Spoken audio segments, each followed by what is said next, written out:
All right, now, everybody. Quiet, listen to me. We're going to start a show. Now, some of you people have been with me before. You know it's going to be a tough grind, but we're going to have a show.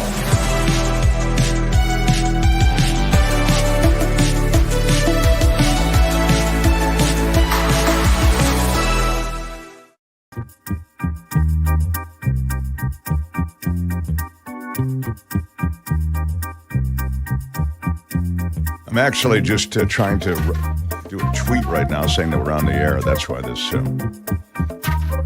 It'd be nice if some other people would tweet for me so I wouldn't need to.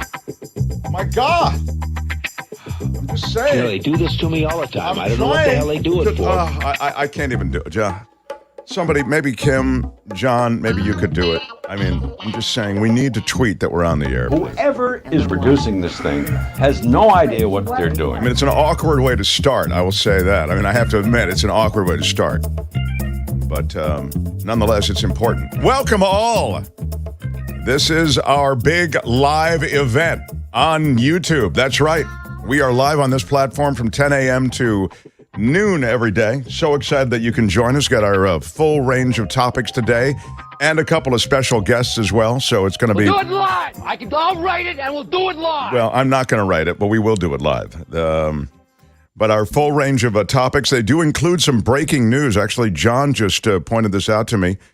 Fabulous producer John Daly is Fabulous here. Producer John Daly. We also have Kim, of course, watching news. Her news is upcoming, bottom of the hour. How are you? And Tony is our master on all things technical. Thanks, Tony. Yeah. So as we come on the air right now, there is a major lawsuit. I will get to it in a moment. Before I do want to recognize somebody who really is the straw that stirs the drink for getting us on the air. And we are in our first month, you know, and in our launch month, we need your support and we need the support of a sponsor. I mean, after all, that's what it takes to, to pay the bills, you know. We've got people here. All of us lost jobs when the last station went under. So we're concocting different ways to raise money. And one of the most important things, and it happened quite organically, is that Steve Moskowitz, who is this really elite tax attorney and has a practice that's really revered in the Bay Area. It's over 3 decades he's been in business. He stepped forward. He stepped up and he said, hey, can I sponsor your show? I really would. I enjoy the show. I think your show could be of value to me. And so that's how Steve Moskowitz joined us. And you can reach him at moskowitzllp.com, 888-TAX-DEAL, for any question related to taxes. He's a great, great resource. And we're so proud to have him on the show. 888-TAXDEAL, 888-TAX-DEAL is Steve Moskowitz. We'll talk to him live in a little while. I do want to mention that it is important if you are watching on YouTube to like all of the videos. Every video you watch, you have to smash that like button. Smash it with your iron rod. Once you hit the thumbs up, you're done. Cost you nothing. By the way, when I'm on YouTube, I'm very loose with the thumbs up. Like, I can't imagine watching a YouTube video for any length of time and not just, I'll toss them a thumbs up. I don't know. So I appreciate you guys smashing it on our behalf here. So that's the business that we have to do. And you can support us in all the ways that I mentioned as well, and I'll mention more along the way. We've got the KGO and Exile t-shirts that are at getmarkmerch.com. You can live the rebellion, my friends. Live the rebellion with a KGO and Exile t-shirt at getmarkmerch.com. Love the chat room. Love the community that's built around the show, and really appreciate you all being here. John is watching that. We didn't win Powerball, so we have to... nobody won Powerball, right? There was $1 million winner in Milpitas. I saw $1 million winner, right? And another one in Southern California. So $2 million winners, but nobody won. And so now the jackpot is up to $1.5 billion. 1.5 billion. So Kim, at a great personal peril, left her home last night and got there right before. It was like getting your vote in right before the polls close. She got our tickets, which, as you'll recall, had actual numbers from our audience, and we pooled our money. And Kim went well, can I really say what happened? I mean, Kim, how are you? I mean, you can go. You can say, yeah, it's fine. She went braless, which I guess she mentioned this like in text to us, and she went into the convenience store, and apparently the guy who was selling her the Powerball tickets was rather flirtatious. He was indeed. Might this is a word from the Lord, and he is not happy. Yeah, he is not. He kind of got a weird look in his eye and said, "How old are you? How old are you?" Wow. And I was like, "Well, old. I'm old now, and yeah." And then I'm like, "I got to get in this place." But you know what? And also, I don't think Julia should be going to that 7-Eleven. No, she should not be going to that 7-Eleven. How old are you? Yeah. You're right. Do you like candy, little girl? Yeah, that might be a little bit of a tip. What he's got going here is a situation. I think so. Could be a situation developing. But I did buy the lottery tickets. We won, I think, a sprinkling of dollars, just enough to, let it ride for the next jackpot. So we'll do that. Well, those who, since we are still paupers, who are sharing money in super stickers and in super chats, I will acknowledge all of you right before Kim's news bottom of the hour. But really, thank you for stepping up and hitting us with a super chat, too. Remember, we'll read the super chats 100% of the time. So if you come in with a super chat and a donation on the air here, regardless of what you have to say. 100% effective. How about that? Even if it's ridiculous. Yeah, sometimes especially if it's ridiculous. Many people have reached out at our email address. It's themarkthompsonshow@gmail.com. themarkthompsonshow@gmail.com. I got some good emails, one of which is about changing our news theme, which we will do. That was always just a placeholder, the news theme. We had a big disagreement about the news theme within the group. I liked a different theme. Nobody liked it, so Nobody likes her. Nobody likes her. So that was sort of the way. Nobody likes her. Yeah, and that was it. Did we find some better? Did we find the one? First of all, anything would be better. I don't like the theme, okay? But we will find something else, yes. Now, to the breaking news. But thank you to Eric is our dude. Eric Hester is his name, and he runs that whole production house, which is so cool and has been really great about giving us music to use on the show, because you have to clear all music. So he's pre-cleared it for us. So he actually was one of the, and so he really knows this stuff, production music and stings and this kind of thing and sweeper music and that kind of thing. He said, you should change your news music. I said, no kidding, dude. Thank you. Maybe with an outsider pushing it, I can actually get it. So we'll have some options. We'll share them with you. Gabby Petito's parents have filed suit. They filed suit against the Moab police. They say that the Moab police could have saved her life. Remind us, Gabby Petito, Kim, you and John together, I think, followed this case pretty closely. This is a $50 million wrongful death lawsuit that's brought by her parents. This was it in Florida this happened? Where did it happen? Oh, where did it happen? Moab, Wyoming. Utah. And Moab, Utah. Oh, I'm saying yeah, but she died in Wyoming. She was on that cross-country trip with her then boyfriend Brian Laundrie. And there was an abusive situation between the two of them. They were seen on the side of the road in an argument and a physical a domestic violence situation, and the police were called, and they came out and they let both of them go. And now the attorneys for Gabby Petito's family are saying, look, if police had followed their own procedures involving the domestic violence policy, that Gabby Petito would still be alive. Now, would she? I don't know. Had they taken him into custody? Had she had time to maybe call her parents to come get her? But you don't know what people are going to do. So the lawsuit accuses the department and its officers of failing to follow the law, failing to protect Petito during an investigation into a domestic disturbance in August, just weeks before he killed her. The lawsuit states that officers improperly determined Petito was the primary aggressor in the interaction and misapplied Utah's laws related to domestic abuse. The city of Moab, and they're the ones who are being sued, you get it, right? For $50 million, so it's not, it ain't nothing.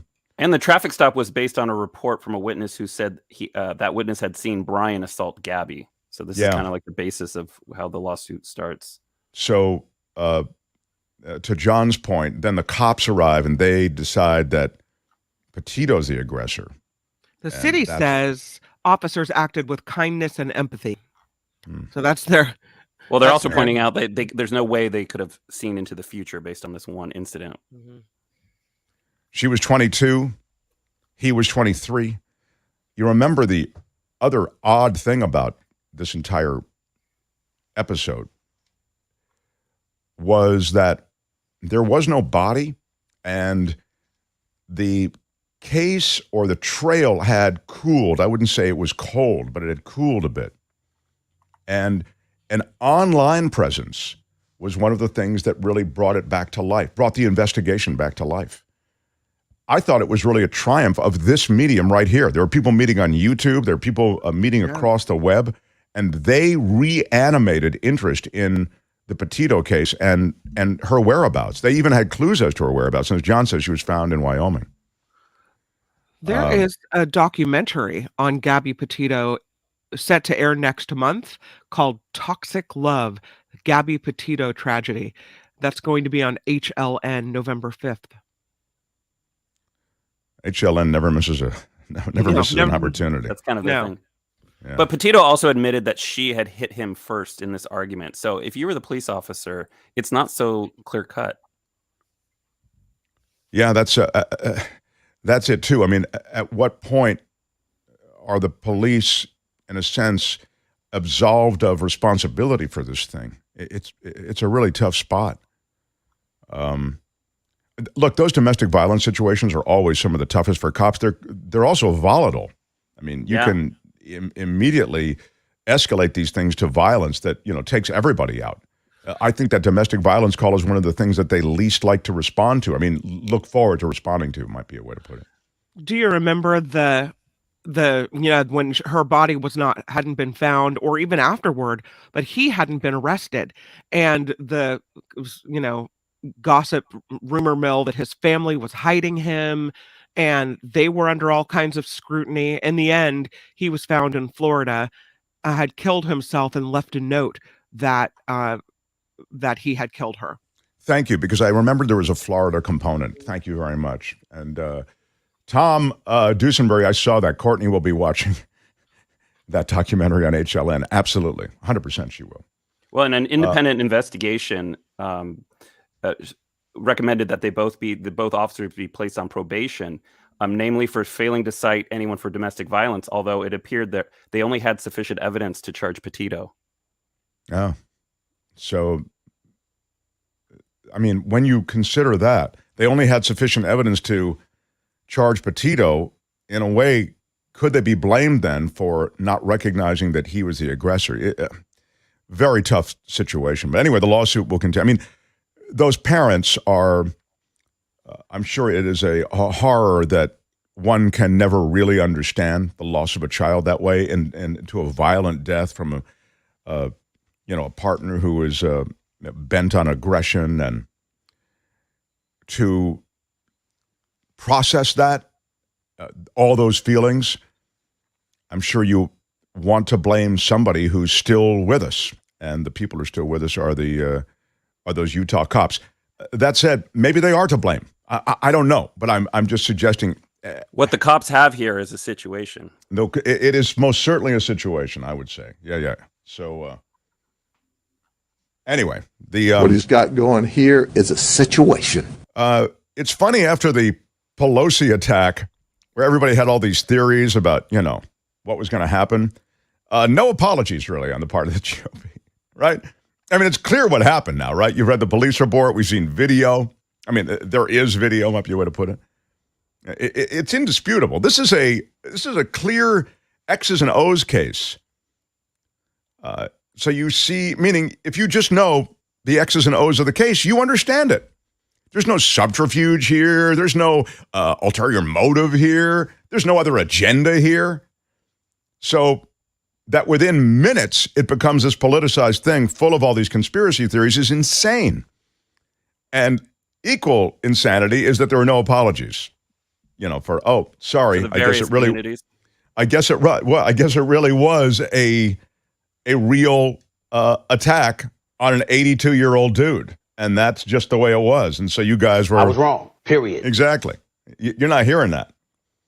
It would be nice if. And I wanted to apologize to the Asian community. I want to apologize the Asian American community. Well, apologizing is not really on brand for most conservatives. And this is not the new conservatives. I mean, this guy, 82 years old, gets a skull fracture, and he gets this dumb conspiracy theory that goes up around him, and everybody carries the torch on it. I mean, this would be, you can't. I really don't understand why you don't put politics aside and you begin to, where is the humanity, right? I did want to mention there were more details. Where are they? Here they are. Then I'll tell you what's coming up right before I talk to Steve Moskowitz. Kind of a cool show with some guests coming through. The details of the Paul Pelosi pleas and what was actually said in the encounter, they're coming out in the police report. Records detail encounter that left House Speaker Nancy Pelosi's husband hospitalized after a late-night attack. Paul Pelosi's bid to foil a middle-of-the-night intruder lording over his bed with zip ties and a hammer began with a simple request. Can I use the bathroom? It was the question that set in motion a high-wire act that allowed Pelosi to call 911 and alert authorities about the armed man inside his house. All the while, the intruder was demanding to see Pelosi's wife, House Speaker Nancy Pelosi. His plan was to, quote, take them all out, according to court records. So these documents all detail how this guy, David DePape, 42 years old, was just feet from Pelosi as he called 911. Pretty smart. I mean, all you can do is ask, right? Right. Yeah. Really right. He stood over Pelosi's bed with zip ties in one hand and a hammer in the other. He said, "Are you Paul Pelosi? Where's Nancy? Where's Nancy?" Startled awake in his pajama top and boxers, Paul Pelosi told the stranger his wife was in Washington, D.C., wouldn't be back for a couple of days. DePape said, "Okay, well, I'm going to tie you up." What followed then in Pelosi's bedroom was an encounter that lasted at least several minutes, included a failed escape attempt and a Hail Mary 911 call. And even in the 911 call, apparently he had to watch what he said quite closely. "She's number 2 in line for the presidency," said his attacker, DePape. "We've got to take them all out." DePape, I guess, was about 3 feet away from Pelosi when he made that call.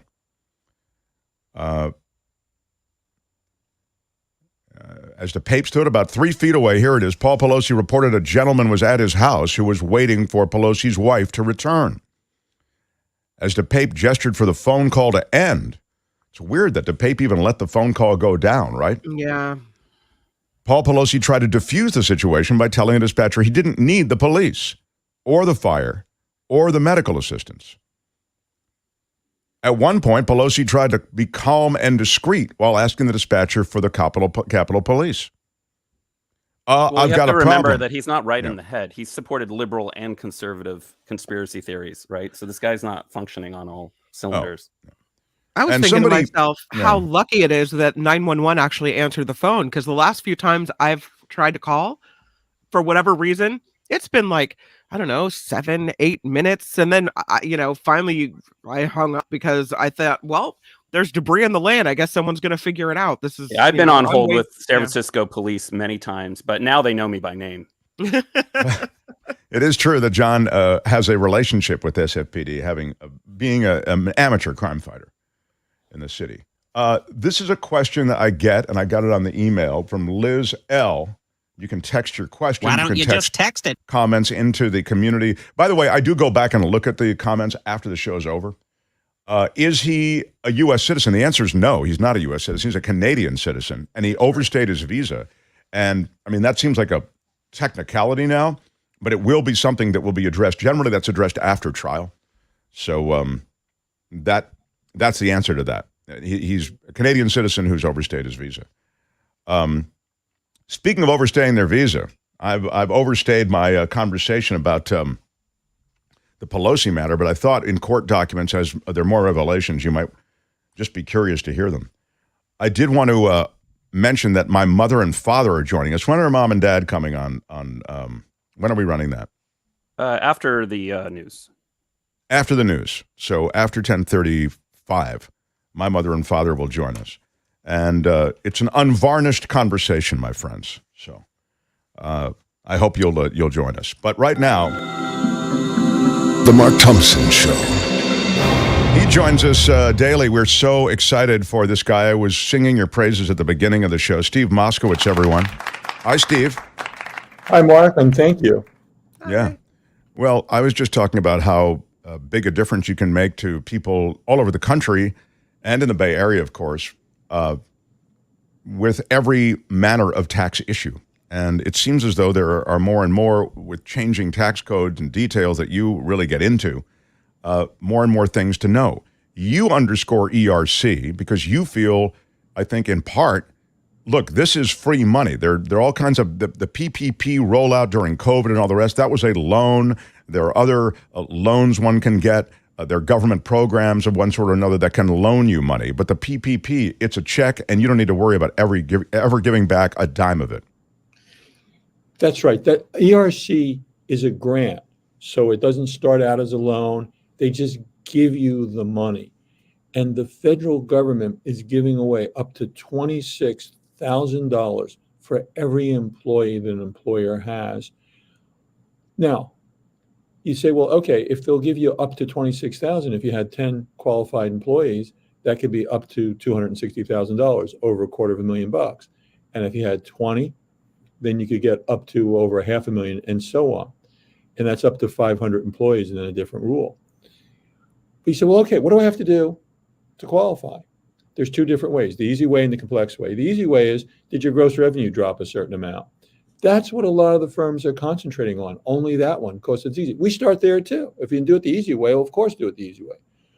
But a lot of firms or CPAs are saying, well, that's it. If your gross revenue didn't drop by a certain amount, no ERC for you, goodbye. Wrong, not the case. The law clearly says either or. The first way is the easy way. The second way is a facts and circumstances test. We'll take the time and trouble to sit down with you and figure out, do you qualify? And sometimes we even give clients homework. We'll say, well, look, I need some more information. Get back to me, and we talk. We want to make sure to determine if you qualify. And Mark, although not everybody does, of course, a lot of people do qualify. So you want to keep away from the firms that are taking the easy way out, losing your money. On the other hand, there's a lot of fraud going on too. And the IRS has talked about that in investigating companies. And especially there's a lot of companies that just came into existence just to do ERC. And when the IRS has a few questions, you're not going to be able to find them. You want to avoid the fraudsters like the plague. Obviously, you don't need a tax attorney to say, don't commit frauds. So the bottom line is, we're a tax law firm. We've practiced in tax law for over 30 years. We want to determine if you're qualified or not. If you're not, we'll tell you why. But if you are, and a lot of you are, let's go ahead and get this free money. And to give you an idea, and I realize people's facts, circumstances, results can differ, and not everybody qualifies. We've had individual clients that have gotten millions. And we have plenty of people who have gotten hundreds of thousands, and smaller amounts too. The bottom line is, it's literally free money. So if you qualify, let's get every penny to which you're legally entitled. Love that plan. Love that plan. Got to be done legally. Otherwise, they come after you. You do not want to get into a situation with the government over government money and fraudulent taxes. It's a confrontation and a conversation you cannot come out on top of. That's why you need Steve Moskowitz. That's why you really need to get in touch with him at 888 tax deal, 888-TAX-DEAL, 888 tax deal. You can also reach him online, MoskowitzLLP.com. You spell Moskowitz, Moskowitz. You spell LLP, LLP. So it's MoskowitzLLP.com. Steve Moskowitz, everybody. Thanks, Steve. Thanks, Mark. Yep. Love it. Hey, which one do you use, Mark Thompson? Who's Mark Thompson? The Mark Thompson Show. Talk to my mom and dad coming up at the bottom of the hour after Kim's news. Grocery prices are way up. and everything's way up. The Fed fund rate was raised 0.75%. I mean, that was the high end of every forecast to try to sort of tame this inflationary spiral. As you know, a lot of things going into the inflationary spiral may have less to do with money supply, which is what you're trying to affect with a Fed rate change, and more to do with, I'd suggest, energy prices most certainly, supply chain interruption to a degree. This is based on everything I've read. And this is something that is, I believe, completely underreported by the media, and that is profiteering. Prices are going up by leaps and bounds, and they're raised on the part of opportunistic, if I can say it. I mean, it's really true in this case, corporate America. So they're taking advantage of all of these other things that are going on worldwide to make a killing in the markets because they're raising prices in an opportunistic way. That's a fact.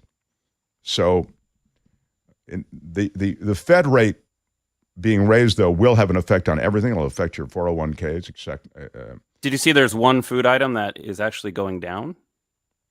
There is one food favorite that is going down. John is right. I believe it is avocados. Yeah. Is that it? Wow. A significant supply glut of avocados has triggered a drop in wholesale prices. Thank you for mentioning this, fabulous producer John Daly, because avocados are a favorite of mine, a favorite of many, and they're typically very expensive. Am I right? Yeah. I mean, fabulous producer John Daly. The overall cost of grocery items up a stunning 13% compared to last year. Cheaper avocados, though, are on the market now. The price of mid-sized avocados has dropped 35%, down 67% from the peak that was reached in the last week of June. At the store level, that's for wholesalers. At the store level, where you and I buy avocados, the average unit price for avocados has reversed course as well, down 2.6% in September from a year ago. The 31% year-over-year spike was seen in July and August. So this is good news. What has caused the switch in the cost of avocados? It says here a confluence of multifaceted issues. Well, confluence is a ding word. Multifaceted is not a ding word, everyone. Really? I know it. Yeah, it masquerades as a ding word, but you can't just throw multi on the front of something and expect to get a ding. I would rule against it getting a ding. Multifaceted. I will do both what you want, fabulous producer John Daly, but I'll also do what the people in the chat room want. If they feel that multifaceted should be dinged, I'll ding it. Say but what? Confluence. What do you think, Kim? You think it should? Look, let me get to the rest of the story. I like it. I think multifaceted is, it sounds nice. Yeah. No, but is it a ding word is the question. Yeah, I think so. All right. Well, if I get enough support in the chat room, I'll ding it. I feel it should not be dinged. Anyway, there is an overabundance of avocado, and it's a basic supply and demand thing. There's so much of a supply in avocado, worldwide I'm talking about, that the price has dropped. It's one of those odd situations where the extreme oversupply of avocados is only possible because of a perfect storm of black swan events. For consumers, avocados right now are the green lining to the storm clouds of food inflation. This is according to Richard Kottmeyer, who's the managing director of food, agriculture, and beverage with a consulting firm on those things. Bumper avocado crops around the globe leading to the supply boom. So much supply. Yeah. You also usually only have a good crop every other year, and they've had two good crops these last 2 years. So 2 years fabulous producer John Daly. I see.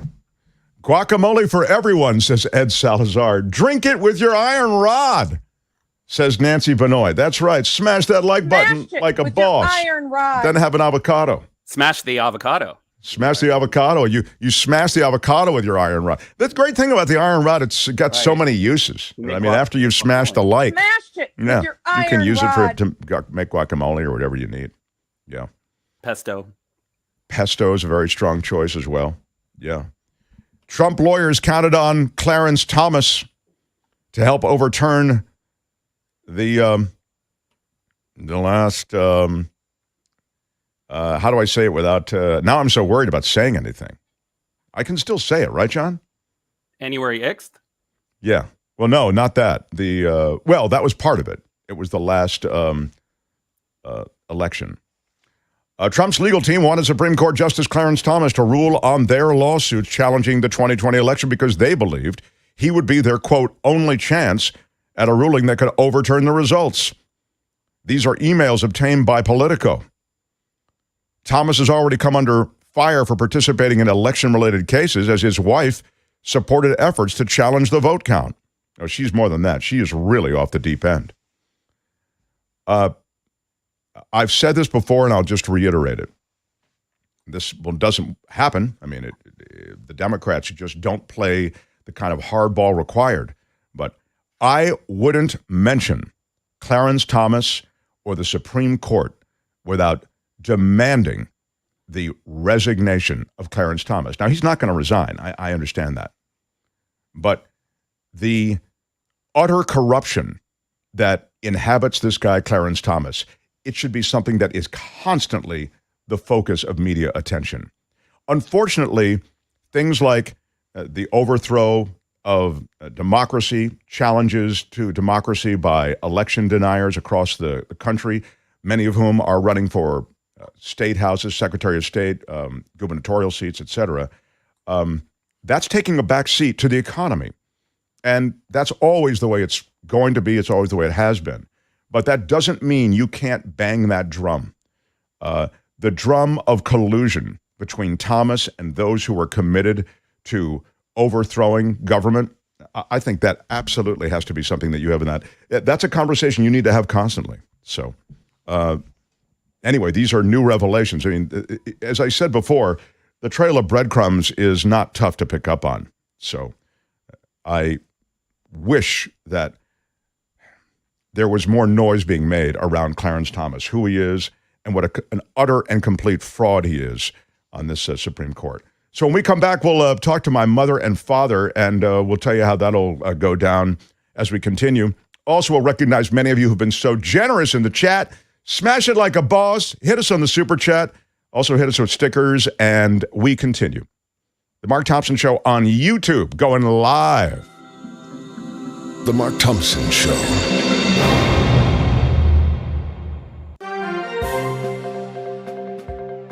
On the Mark Thompson Show, I'm Kim McAllister. This report sponsored by tax attorney Steve Moskowitz at 888 Tax Deal. The White House Chief of Staff says we are not in a recession, citing a low unemployment rate along with a good stock market. Just days before the midterm election, Ron Klain said the economy's strong and it's growing. He does admit, though, the White House has the big task of taking on inflation. Mortgage rates dropping back below the 7% mark. Freddie Mac says a 30-year fixed-rate mortgage came out to an average of 6.95% for the week ending today. The man who allegedly attacked House Speaker Nancy Pelosi's husband in their San Francisco home with a hammer last week is a Canadian national and in the United States illegally. The Department of Homeland Security confirming David DePape's immigration status this morning. He is still being held in the San Francisco County Jail on attempted murder and multiple other felony charges. Almost half of Republicans say the United States is doing too much to help Ukraine in its war against Russia. That's according to a new poll from the Wall Street Journal. It found 48% of Republicans believe the United States is doing too much. A new update today on an alleged serial stalker in San Francisco. 6 more women have come forward since Bill Hobbs was arrested last month. The district attorney filed new charges against him yesterday, saying she intends to hold the 34-year-old accountable for his crimes and deliver justice for his victims. Hobbs is accused of preying on women around the University of San Francisco and other parts of the city. The Capitol Corridor train back on schedule in the Bay Area after slamming into a Tesla yesterday in Santa Clara, sending car parts flying. Police say the driver apparently tried to beat the train. Witnesses saw her distracted on the tracks when the crossing arm came down. They say she actually got out and tried to move the arm off, then tried to drive across. Amazingly, she only suffered minor injuries and no one on that train was hurt. And of course, the Powerball jackpot is now up to an estimated $1.5 billion.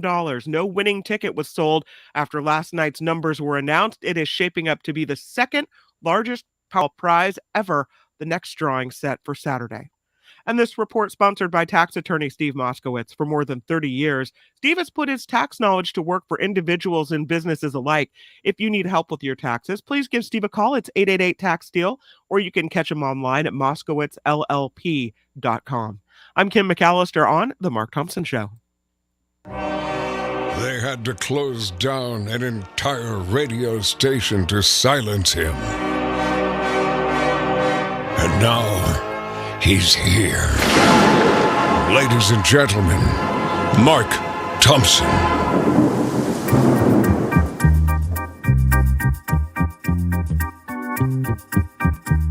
Feel it in your soul. The Mark Thompson Show. Joe Fish, Sal the Shoemaker, Joe Box, and Little Anthony. What he's got going here is a situation. We'll do it live. I'll write it and we'll do it live. I was wrong, period.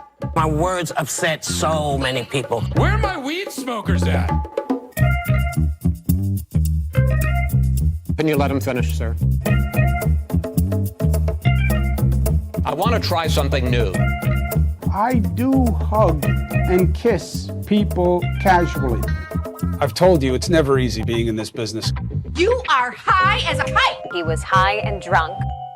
We're going to rebuild it, and we're going to build it back better. Do I hit it long? Is Trump strong? Huh? Who is having that conversation? Thompson, party of four. Oh, yeah.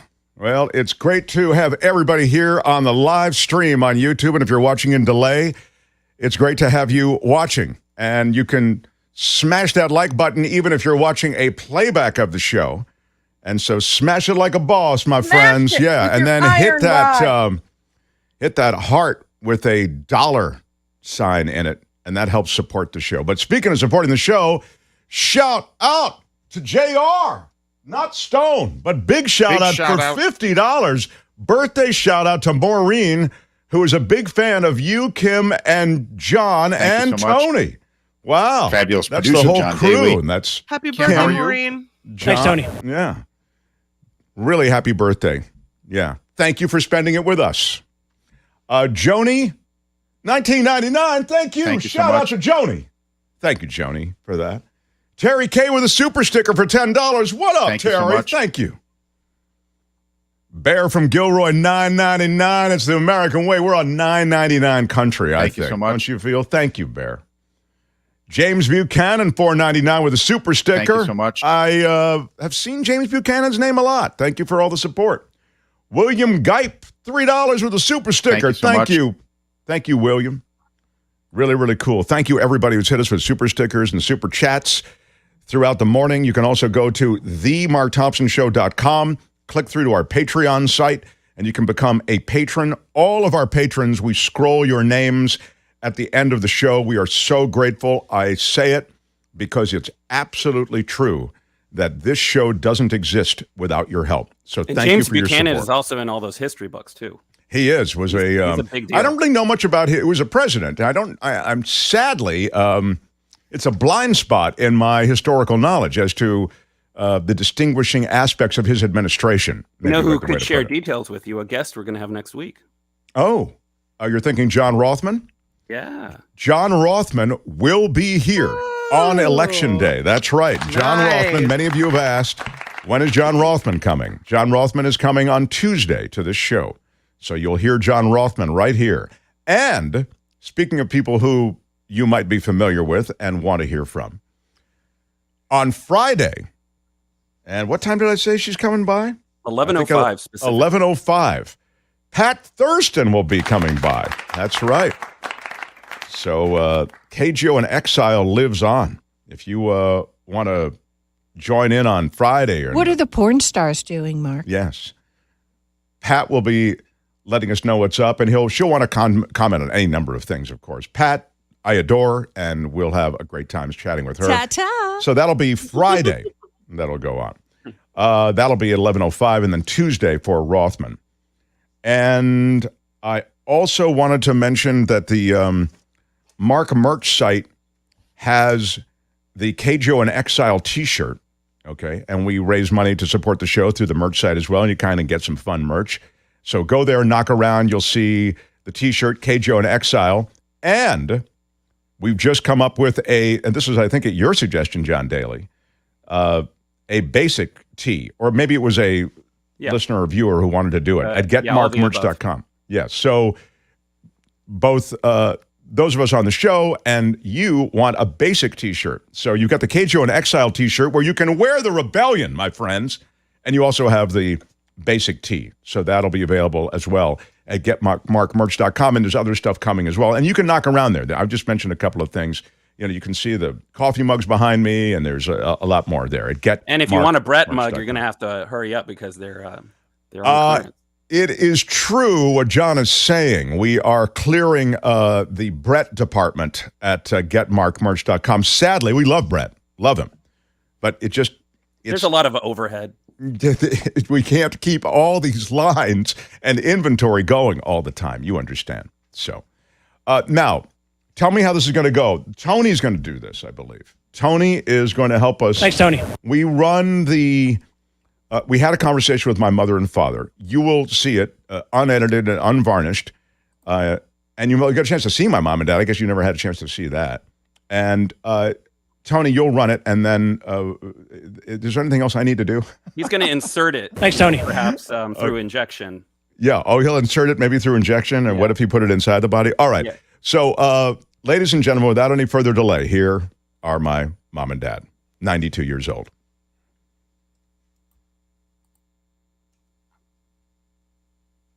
So far, it doesn't seem to be going so well. We're not hearing. Is there Stand by.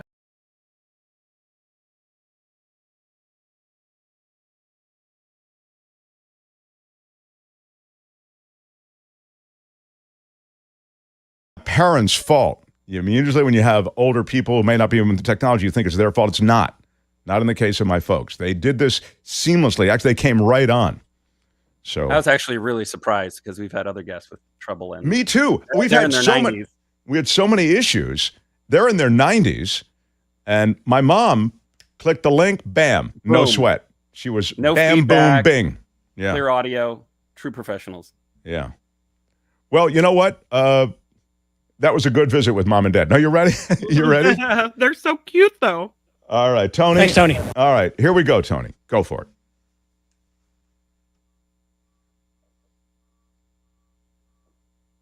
We're lucky to get you. We're lucky to have you.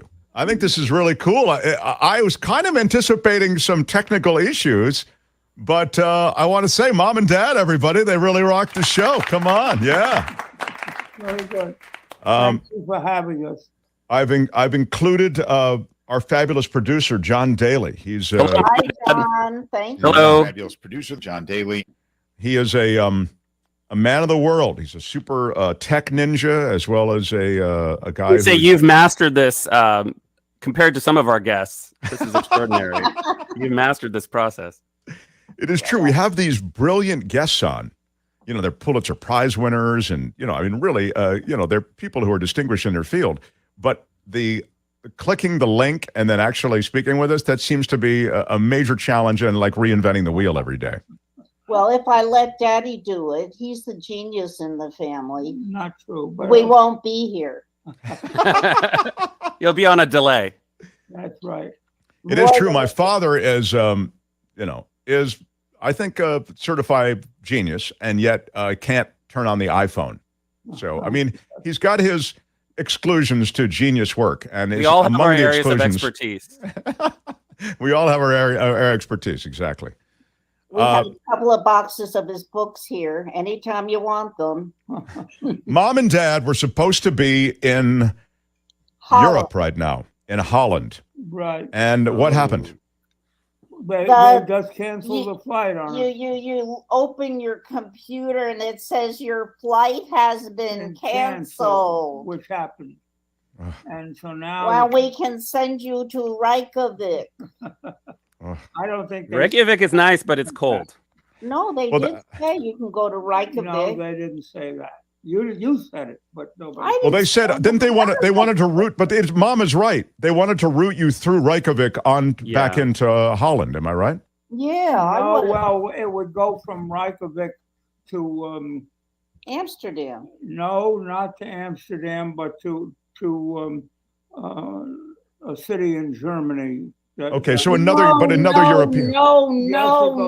Germany, and from Germany, you're going to have a divorce after 67 years, right here on your show. Go from Reykjavik to the. You're full of garbage in Germany, and then Germany. No. Okay. He's confusing because I said Reykjavik would have been fine because a friend of mine always goes to Germany through Reykjavik.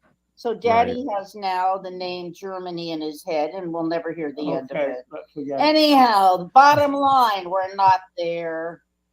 Well, it's just sad because I know you'd planned that and you've been looking forward to it. And the idea was just to round out that thought, though, even if you'd gotten another flight a day later, you're now a day late for your tour. You're missing some of the museum stuff that you had really had scoped out and had your heart set on. So as a result, you're there in Washington, D.C. and convinced Daddy to try to go in the springtime. Meanwhile, Mom has actually read to me the discussion from Kurla and what's there, how it got there, who found it. And Daddy thinks he knows everything because I didn't say that, but it was interesting. We have a. And Kuramurla, could you just explain for those of us who are not the sophisticates that you clearly are? Kuramurla is what? There was a woman who began to collect Van Goghs. Very, very quickly. Mrs. Kroller, rich, bought a ton of Van Goghs, the most Van Goghs besides the huge Van Gogh Museum. Things that you won't see anywhere else in the world. I know there are at least 46 of them.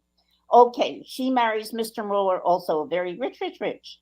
And she had, and they found a museum right next to the National Forest. So then she adds a sculpture garden, very beautiful with, Dubuffet and sculptures that can be outside. So it's quite unique. Really unique. And then she has a few Signac and some Syrah. She really was unbelievable. Then Mr. Mueller, also a genius, convinces the nation of Holland, or the government, to make it a government museum. So he doesn't have to pay, Well, that was a big thing. The big thing was they wanted to build a museum. And the question always was, how are you going to build a museum? Because at this point, they don't have money. And what he did was said to the government, or get to the government, to actually build the museum. So the museum was built by the government. And the extension was she had her collection of Van Gogh, Signac, and Syrah. Okay. And those were that was open to the public. Her collection was open to the public, and then they extended it and made it bigger. Yeah, the government did. That's right. Yeah. And since I read it all to Daddy, he thinks he's seen it. Well, then I didn't say that. But then the Germans came, of course. The war comes, and that creates a lot of problems with the Germans didn't take all those paintings. The Germans didn't take them. That is true. Apparently, according to Mom's analysis, I don't know. They did not take them. They were too stupid. I don't know why they didn't, but they didn't. They were busy taking Jews.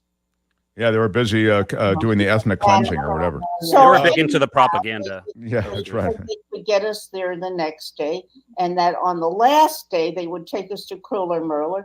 But I'd already bought tickets to see Rembrandt at the Rijksmuseum. Yeah, so in the first, that's right. If that would have been the first stop in the Rijksmuseum. Yeah, either you dump Rembrandt or you dump Kröller-Müller. Or you maybe wait till springtime if the insurance comes. A woman came and said she wanted to do basically a lecture on the Kröller-Müller and people, the woman who came with analyzed the various paintings. Who? What's her name? Grant, I think. I don't even remember. Oh, well, then you were sleeping. Yes. Yeah. She came and she analyzed the various ones. She analyzed the. Analyze them, meaning she's making sure that they're bona fide Rembrandts she analyzed the Van Goghs, whatever. the anatomy lesson, and which is the Rembrandt, and she did a nice job of it and so on. Wasn't terribly brilliant, but she had a lecture on various aspects. It's something of it, on the web, and including the Kriller-Miller. Yeah, it's not quite Van the Gogh. same as being there, and Sure. then you're on the barge, and the barge goes in the canal, and it stops in Delft. And every morning you wake up and you have a big Dutch breakfast with 8,000 pieces of cheese, not for a vegan, and also 2,000 eggs, which I love. I live for a Dutch. I dream of a Dutch breakfast. Well, the Dutch breakfast hopefully will be something you guys can do in the spring. I mean, it really is sad, though. I know you were really when you anticipate a trip like Daddy's this. And not so sure he wants to move out of his chair. Okay, that's another issue. right, well, this sounds like a discussion for another time. Right. But I just wanted to touch base with you quickly. I wanted to say hi. There was Halloween. And you're on a block where there are a lot of the kids coming by. Did you guys dress up? I mean, I know it. You know what I mean. People are coming to the door. We had a wonderful afternoon, including the day before, including the dog of Wendy, and my sister. and Naomi. And that so on. wasn't Halloween. And then that night, when the next night, when you're supposed to have them, nobody. Guess came. what happened? Nobody came. A It rained. huge recycling truck parked in our cul-de-sac. The children were afraid to come up because of the truck.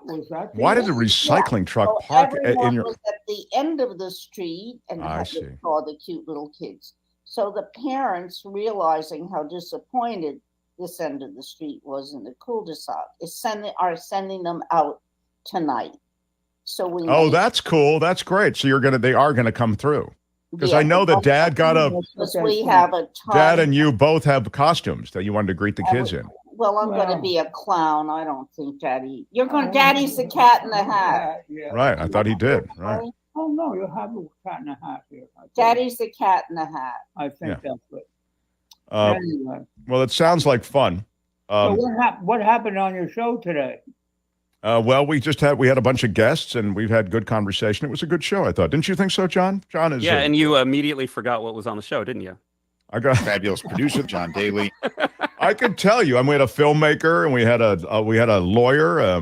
We had experts on a number of things. We had Courtney. Courtney was on the show today. Wonderful. Yeah, Courtney was on the show talking about her favorite thing, which is true crime and murder. So, she's a huge devotee of this genre of true crime, and a lot of the true crime involves murder. So she was talking about a break in a case called the Delphi murders. So that was what we did today. Yeah. Well, did it take place in Delphi? John, why is it called the Delphi murders? Fabulous producer John That Daly. is a good question, and I did not have time to research that in advance, but I will do that right now. John will get the answer. Delphi, It's the name of the historic trails where they were discovered. Okay. The Delphi Historic Trails in Delphi, Indiana. So it is Delphi, Indiana. Yeah, it's a very small town in Indiana. I think 3,000 people live there. And it was one of their own in the community, but it goes back to 2017, and they just arrested the guy. Imagine those years he lived in the community, and pretty wild. So we talked about that. So, and we talked about the Supreme Court. My father's a big Supreme Court and then constitutional law guy about affirmative action. I'm watching it. I'm obviously watching it like everybody else. It is a conservative court. I don't know what they're going to do, but it's a conservative court. Well, I know what they're going to do. They're going to rule against affirmative action. Right. Come on. They're going to what? They're going to rule against any kind of affirmative action. I mean, it would seem that the Harvard, North Carolina case is just that, right? I think I'm not so sure of that as you are. Yeah. All right. I understand that it's a conservative crowd, and they would argue against both North Carolina and Harvard, I guess the other one is. And the question is whether they're likely to do that or not. And I'm not so sure of that. I think Roberts obviously doesn't want to. So there may be some delay on that. I'm not so sure that's going to take place so quickly. All right. Well, I'd put money on that if you're, it seems to me pretty straightforward. These results, I think they reverse engineer a lot of these decisions at this point. Anyway, they decide. Okay. No. Look, you are the expert. You're the constitutional expert, but it just seems to me like you give credit for objectivity where it doesn't deserve to be, where no credit deserves to be ascribed any longer. So that's anyway, right. I'm here to balance it. Dad, Mom, I've got to wrap up, but I love talking to you. Love you both. Hope to see you before the end of the year. Yeah. Great to see you. Nice to chat with you. Glad you could meet John. Fabulous. Yeah, producer, it's John an honor. Daly. Thank you. Yeah. So. Great to meet you, John. Thank you guys, Mom and Dad, everybody. Thanks for having us. Have a great day. They're so cute.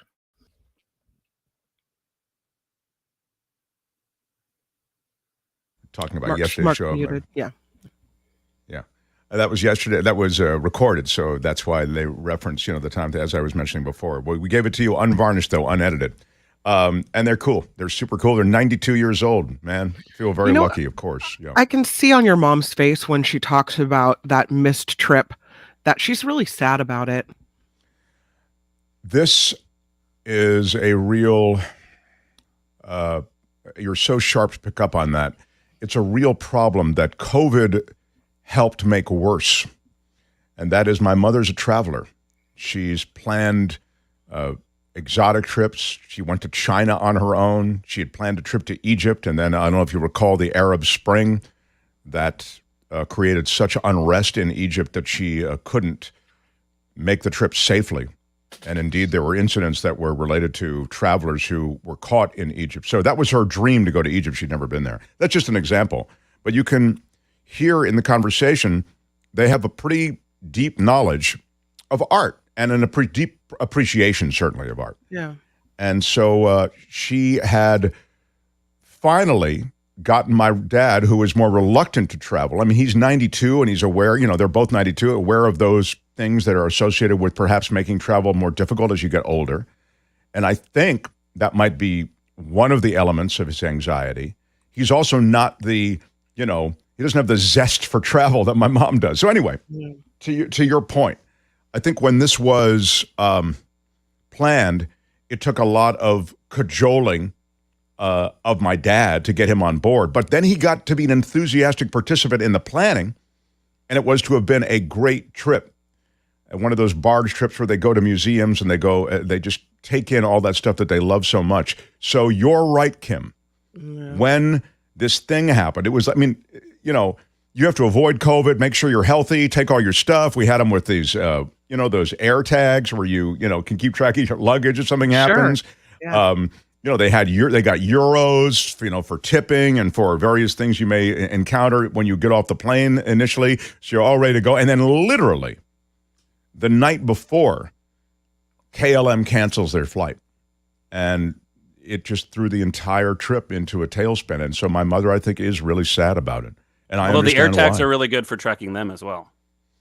Oh, that's actually not a bad thought. Hadn't occurred to me. Anyway, I can see she's trying to get your dad to go in the spring, and he's like, oh, so now it's probably going to be a whole nother battle as she tries to reschedule this thing.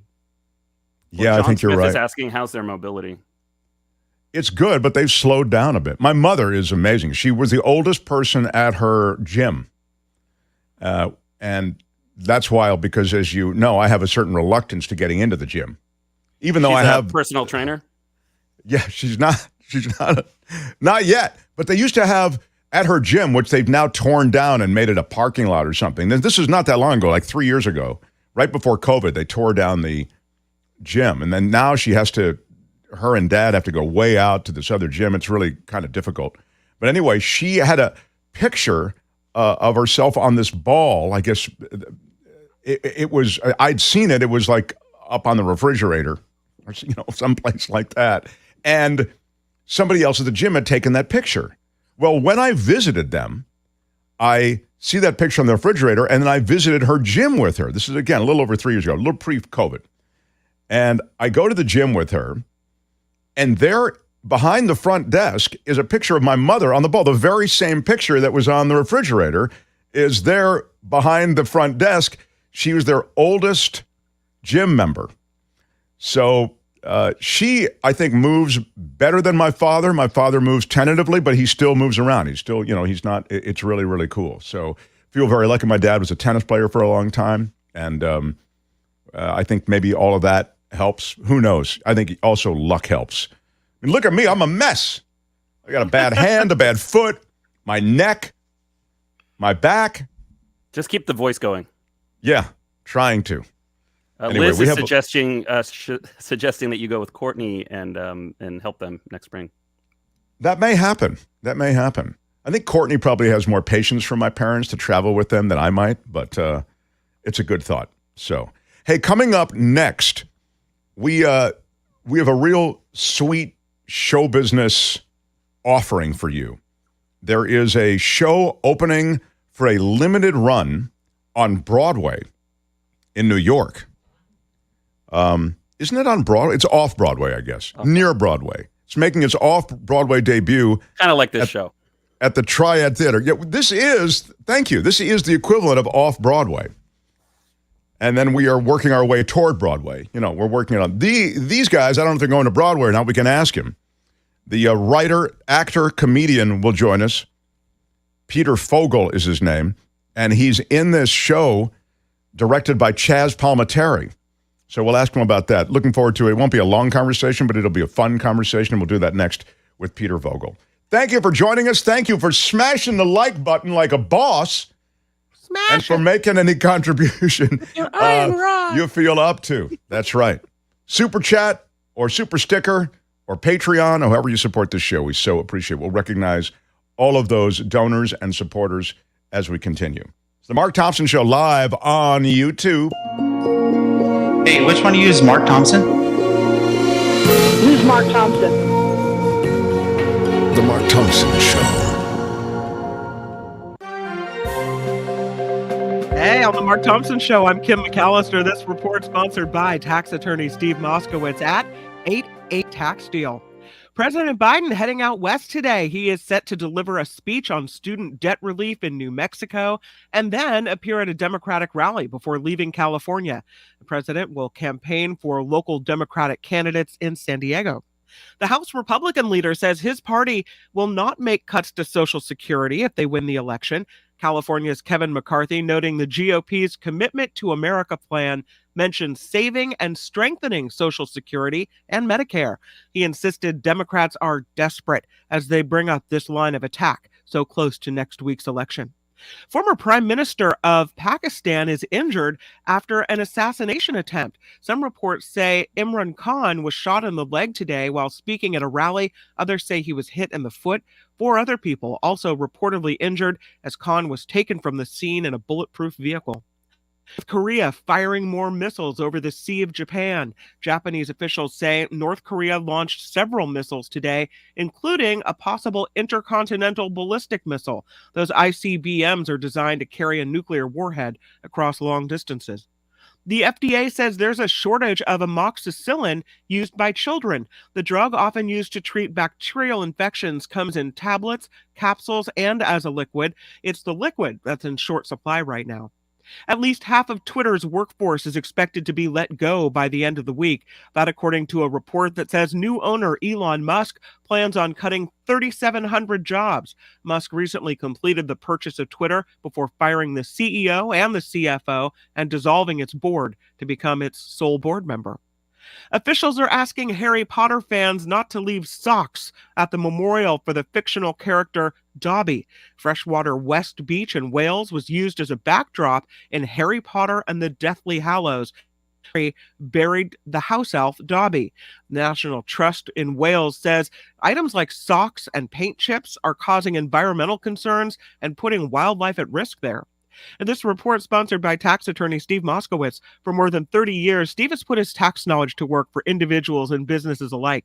If you need help with your taxes, give Steve a call. It's 888-TAX-DEAL, or you can catch him online, moskowitzllp.com. I'm Kim McAllister on The Mark Thompson Show. They had to close down an entire radio station to silence him.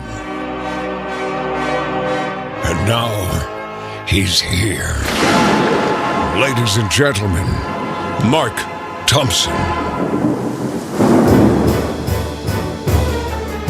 The Mark Thompson Show. It was great. I loved it. How would you handle this? We could try ignoring it, sir. Morning. You cannot say you love your country. Where are my weed smokers at? Stay at home and get baked. Yeah. What up, everybody? Great to have you on board. Check it out. Miguel Ponder with $17, $5 for each of you, and $2 for a complimentary Mark Thompson Show Powerball ticket. Come on. Yeah. I think that's very, very cool. That's right. Thank you, Miguel. Right on. Thank you so much. Jim Slayton, $9.99. Free-range dog walking. Thank you so much. Thank you, Jim Slayton, regular listener, regular supporter. Appreciate $9.99. Sharon Kidd, same story. Great supporter. Hi to your mom and dad. Yay for John Rothman. All right. Thank you so much. Well, it is true that John Rothman, if you missed it, will be here on Tuesday, Election Day. Gail Guthrie, $9.99. Thank you so much. We're a $9.99 country, don't you think? A super sticker from Gail. Thank you for that, Gail. Thank you for everyone who's rocked us a super sticker or a super chat. You can find that at the bottom of the chat. You'll find a little dollar sign there. You hit it, and that's your super chat, your super sticker. Gilbert! What up, Gilbert? Thank you so much. $9.99 from Gilbert, a super sticker. Thank you, Gilbert. Love you, my friend. Thank you so much for the help. Elwin. Thank you so much. $4.99 with a super sticker. He's a regular viewer, listener, and supporter. So thank you, Elwin. And again, I love your name. William Geip for $3. So much. Thank you for the super sticker, William. Appreciate that. He also, I think, is a regular. A bunch of regulars, I think, who have just made those contributions. Thank you so much. Thank you so much. Yes, thank you so much. Big shout out to all of you. I'm sorry really isn't sufficient. I was thinking big shout out more than sorry. Big shout out. Thank you. That was more what I was looking for. Has Will Smith been let back into Hollywood? I don't believe so. I think his reincarnation will be an interesting one to witness. How he gets back in. He may still be on an apology tour of sorts. Don't you feel before his next project is released, he will be back? I mean, he's box office bank, and that's one reason that Hollywood looks the other way on whatever you do. But he will. Don't you feel as though he'll still have to do some Maybe kind he'll of have to modified? do something involving charity. Yeah, you're right. Julie. Thank you so much. Julie with a $9.99. Is that a super sticker? Thank you so much, Julie. Julie is a supporter of ours from Southern California, sends me email, is a supporter, as I say, with a financial supporter, with everything that she does. She and her husband have used to listen on the stream, so they have been listening to the show since we started on KGO. They listened on the stream on iHeartRadio, I think. It's great to have her here on YouTube. Thank you, Julie, for that support. And John, you have to, can you get rid of the, there it is. I just blocked it. Once in a while, we get like some spam in there, so you got to take it out. Did I not take it out well? You see that, John? You got to, no. Yeah, it's blocked. Okay. I was over in the green room. It doesn't look blocked, but I suppose we can. It is. It's blocked. It is okay. blocked. Tony. Thanks, Tony. Okay. This next guy is a funny guy. He's a super talented dude. He's a writer. He's an actor, playwright. He's doing a one-man show off Broadway in New York. And you've seen him on a bunch of stuff. And now you'll see him here. Peter Fogle, everybody. Being directed by Chazz Palminteri. Look at you big deal, huh? Chazz Palminteri directs. Yeah. You're the real thing, Peter. Congratulations, first of all. Oh, thank you very much. We're having a little problem. Can you see me? Is this audio or video? I see you and hear you. So you're doing well, and you can just speak up as a little bit of a, but it sounds fine. You're in good shape. It has a certain verite quality that really works for me. So don't worry about it, Peter. I can't see you guys, so I don't know what's going on here. Well, you're not missing it. I'm okay. I'm rakishly handsome, and apart from that, I don't think there's anything you need to know. Okay. So I want to talk to you about you and this project. So first of all, this show is about relationships, right? Till death do us part. You First is what it's called. So this is off Broadway. Tell me about the show and how it happened and how you hooked up with Chazz Palminteri. It's a kind of the pedigree here is strong. Yes. Well, Chazz saw me many years ago through a friend. We didn't know each other. He was a friend of a friend. And a buddy of mine says, I need a comp for a buddy who's in Florida on business. Can you get me a comp? I go, I'm almost sold out. I don't think I could do it. He goes, trust me, just get me the comp, please. So we had like one seat left in the house. It was a packed house in a relatively small theater in Lake Worth, Florida. And I had a killer show. Again, this was the beginning of my workshopping the show. But being a comedian for over 3 decades, I know how to make people laugh. But it's like anything. When you write a one-man show, it's like you're grooming a child. It's a pedigree. You're chiseling away like it's clay or ice. And you're trying to get what's funny, what the audience resonates with. Well, Chazz hadn't have been there that night, just like, I guess, as we always laugh about it, or Chazz Palminteri was discovered by Robert De Niro in a theater many years ago. And he got to see me, and he came out after the performance. I was in the lobby selling merchandise, and I couldn't believe it was him. That's why my friend didn't want to tell me it was him, because then I'd be self-conscious. He started giving me notes, saying, I hope you don't mind, but if you change this, change that, change this, I think the flow would be better. I go, how about this? Would you like to direct it? And he goes, yes, I'm going to direct the show. Wow. Not thinking that he'd take me up on it. He's directed like 3 shows in 30 years, solo shows that he's produced and directed. I'm like the 3rd one. And we were both New Yorkers. He's married. I'm single. The story was basically based on a girl that I was dating many years ago dumped me. I hate to say dump, broke up with me on Valentine's Day. And this, if it was a movie, it would be the inciting incident. I mean, what woman breaks up with a guy on Valentine's Day? It does happen. You kind of use the right word. You really do feel dumped when it happens on Valentine's Day. You know what I mean? Like I always say in the show, and I say, she could have picked Armistice Day, Labor Day. She could have picked Kwanzaa. Pick Kwanzaa. Break up with me in Kwanzaa. Anything. But Valentine's Day, and I always had it in the back of my mind. I go, I got to do a show about this. And I basically do all the characters. Chazz is actually in the show as the voice of my conscience.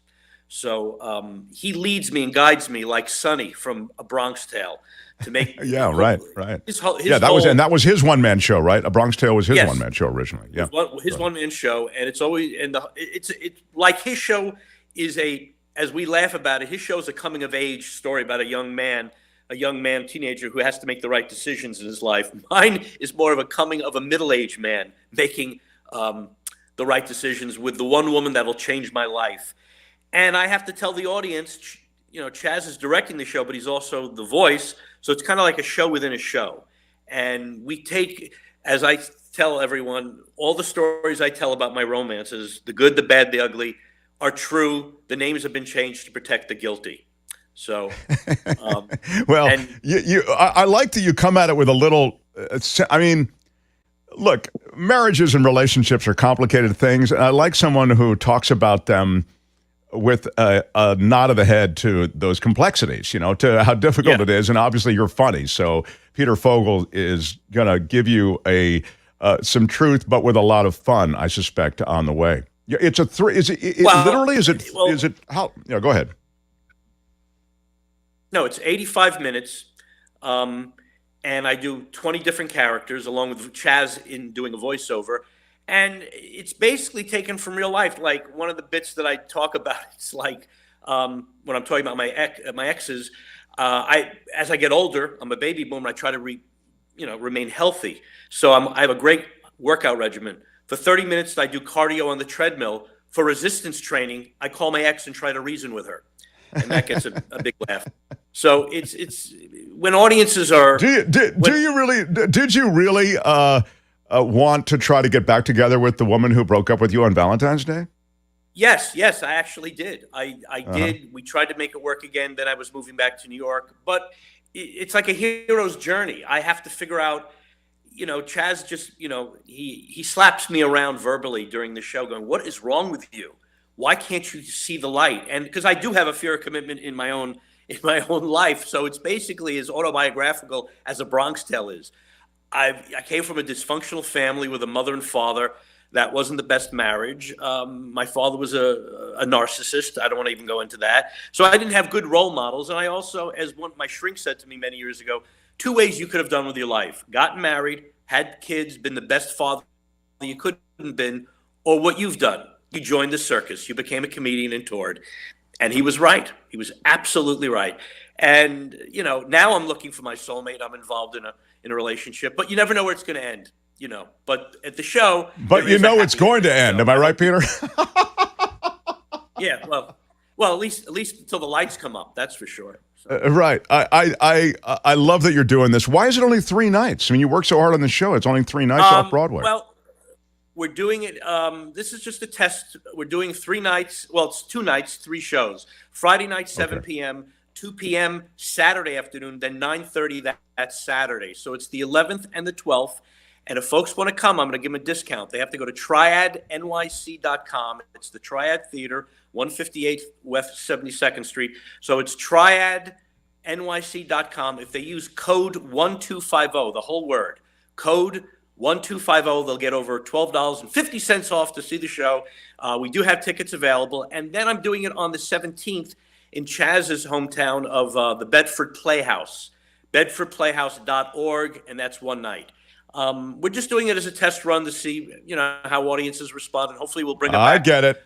There's a bigger plan with this show. I love this, Peter Fogle. This is a road test.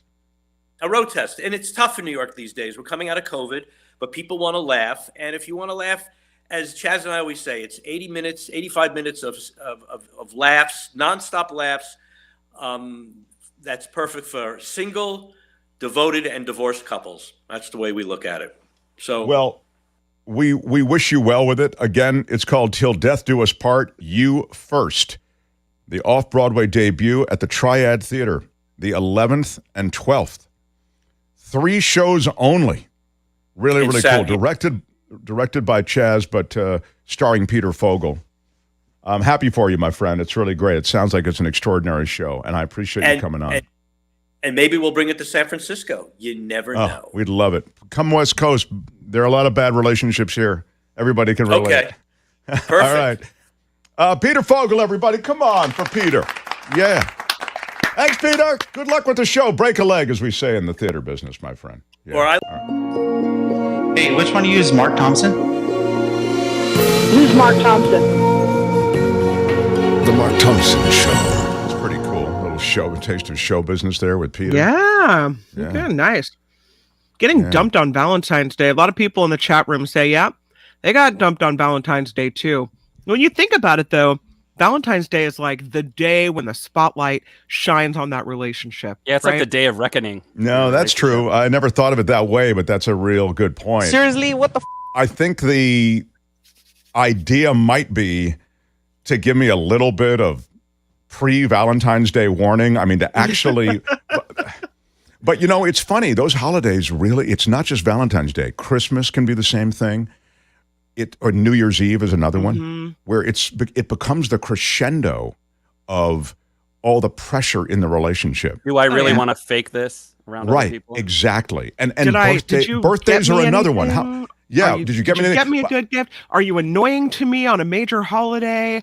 Do I want to bring you home to my parents? Do I want to go out to dinner with you? Would I anything else but what I'm doing with you right now? Bravo. Well, that's exactly it. Right. And they're talking to friends, and you maybe even been in the situation where you're talking to a friend, you're going, God, I really want to break up with her, but I don't know how to do it, and blah, blah, blah, and I'm in so deep, whatever. Same thing on the woman says, oh, I don't know, I like him, but I can't stand him anymore to, blah, blah, blah, I want to be friends, whatever it might be. Yeah. And they're being told by the Greek chorus that is their life, you got to do it before Valentine's Day. You got to do it before that. And then the person doesn't do it before Valentine's Day. They just don't, because it's hard to do. It's hard to break up with someone. So it ends up being on Valentine's Day because Valentine's Day has all that stuff you're talking about, all that pressure. Maybe you don't want to get married because you don't want to combine your assets. Oh, that could be. Yeah. If you, I'm just looking at the chat room now about everything relationship. Married filing jointly? Yes. Right. That's right. Kim gets it. That's a Steve Moskowitz type situation. Let Steve Moskowitz handle the breakup for you. I mean, I wonder how that would go down. Honey, I'm really looking forward to Valentine's Day. I'd like you to meet my tax attorney before we go forward on anything. He's Steve Moskowitz. Yeah. Sounds like a good idea, Mark. Hey, even if you're not breaking up, maybe you're moving on. Maybe it's going to be maybe you're consecrating the magic of your romance in some kind of marriage, or you bought some stuff together, and now there's a question of who owes what to whom and who gets the stuff, and not to mention the dog. So what happens is, a lot of times for clients, we call up, and there's usually multiple ways to handle things. The inexpensive, quick way, or the expensive, convoluted way that you'll wish you never did. So a lot of times when, we deal with non-tax things, or I'll talk to a creditor or somebody and say, look, here's my taxpayer's position. This is a reasonable business solution. Now you can sue, you can do all kinds of stuff. We can spend a lot of money in the courts for years, or we can have a good resolution and keep doing business. What do you prefer? What do you want to do? Yeah, I also think, and we're getting this in the... It's all there, black and white, clear as crystal. It is clear as crystal if you've got Steve on your side. But John asked, do you do prenups? Sure. I don't know. Well, go ahead. You first. Well, one of the things that I've always said, and people think I was joking, I was really serious. When somebody says to me they're getting married, I say, well, that's a major tax difference. And they say, oh, how you always talking about taxes. But it really makes a difference. If you're marrying somebody, the first thing, it's kind of like a blood test where you want to check for things and make sure there's not a problem before you get involved. If you marry somebody that has a tax problem, let me tell you one that commonly comes up. Wife is married to bad husband one. Bad husband one doesn't pay his taxes. He has a business. He makes lots of money, doesn't pay his taxes. Husband and wife get divorced. Wife marries husband two, good husband, no prenup. IRS comes to collect the taxes owed from husband one from new husband two. And so how could that be? The guy had nothing to do with it. Because with California community property, husband two's income has, belonging to wife. She filed a joint return with husband one. And, that can sometimes strain relationships when husband two is paying the taxes from husband one. That's just, I could take up your whole show talking about. Oh, that's fascinating. Let me just run that out for a second. This scenario, just in the 60 seconds or less, real quick. So let's take your scenario where the good husband two gets stuck with the bill for bad husband one and his tax bill. When he, good husband two, has to pay it or make some deal. I mean, I imagine you could negotiate something. That then clears that tax debt, so actually he's helped evil husband one? Absolutely, but there are solutions. For example, if you had a prenup, you could avoid all that. Or if you live together and didn't get married until the taxes are resolved, or if there's enough money involved, if you got divorced, that would fix the problem for husband two. You could still live together and then work something out, and then you could remarry after the problem is resolved. So the bottom line is there's lots and lots, but marriage is a major tax event. And people always laugh when I say that, but I really mean it. Not to mention the fact there's the marriage penalty tax, where if you marry somebody, something that often happens, gentleman and lady get refunds every year. They marry, and now for the first time in their lives, they owe taxes. Well, how could that be? So what happens is this. We all have our own individual tax brackets. That's like when you do things with kids, you have a brand new tax bracket. So suppose the guy made 10 grand a year and the lady made 100 grand a year. The withholdings on the 10,000 would be very low percentage. The withholdings on the 100 would be a higher percentage. Now they get married, and the guy's income goes on top of the lady's income. So now he's being taxed not at the 10,000 rate, but the 110,000 rate. There wasn't enough withholding, and they owe taxes. Welcome to my world, Mark. Wow. That's wild, man. That is absolutely wild. Look, I see all of these things with potential downsides as potential opportunities as well. If you have somebody like you in your corner.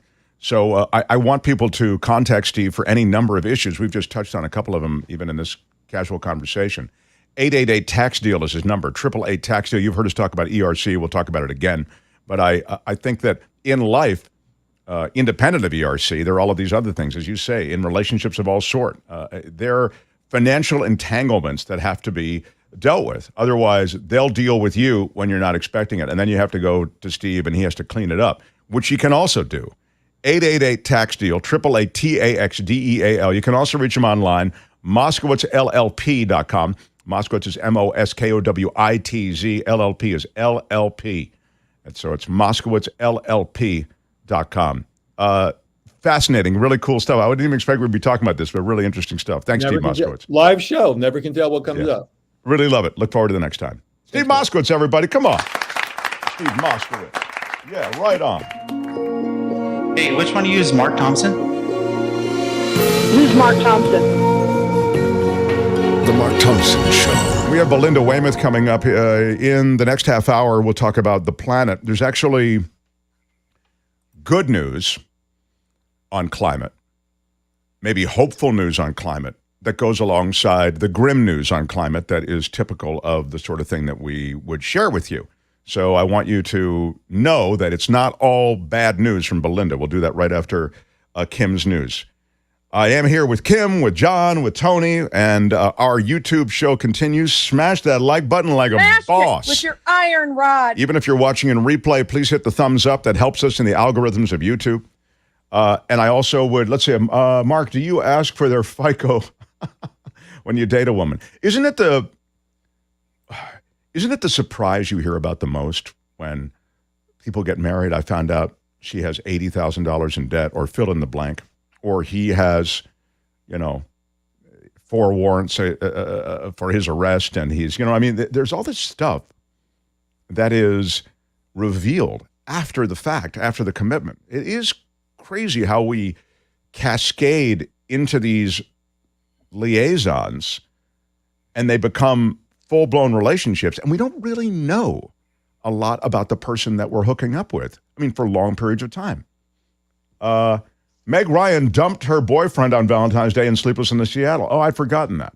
Thank you, Laura. I'd forgotten that. That's a great movie, Sleepless in Seattle.